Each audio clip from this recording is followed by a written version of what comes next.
প্রিয় বন্ধুরা, আজ তোমাদের বোকা কাক ও চালাক শিয়ালের গল্প শোনাবো। একদিন এক কাক গাছের ডালে নিরিবিলিতে বসে এক টুকরো মাংস খাচ্ছিল। এমন সময় সেই গাছতলায় উপস্থিত হলো এক চালাক শিয়াল। কাকের মুখে মাংস দেখে শিয়ালের জিভে জল এলো। মনে মনে ভাবলো, যে করেই হোক আমাকে মাংসটা বাগাতেই হবে। এই ভেবে শিয়াল কাকের উদ্দেশ্যে জোরে জোরে বলতে লাগলো, আহা, কি সুন্দর পাখি!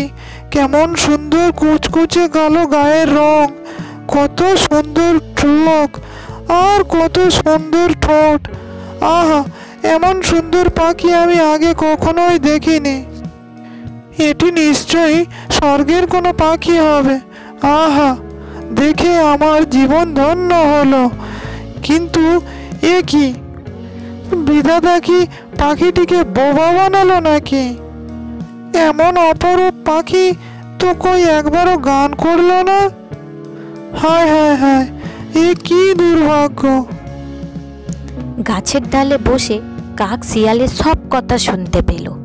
শিয়ালের মুখে প্রশংসা শুনে খুব আনন্দিত হলো, কিন্তু শিয়াল যে তাকে বোবা ভাবছে, তাই ভাবলো একবার গান শুনিয়ে শিয়ালকে অবাক করে দেব।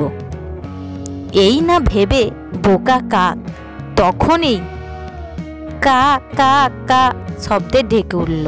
আর যেই না ডাকা সঙ্গে সঙ্গে তার ঠোঁট থেকে মাংসের টুকরো খসে পড়ল নিচে।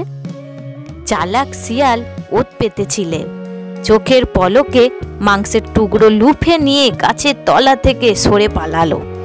বেচারা কাক হাঁ করে চেয়েই রইল। প্রিয় বন্ধুরা, এই গল্প থেকে আমরা কি শিখলাম? চালাকের প্রশংসায় ভুলতে নেই।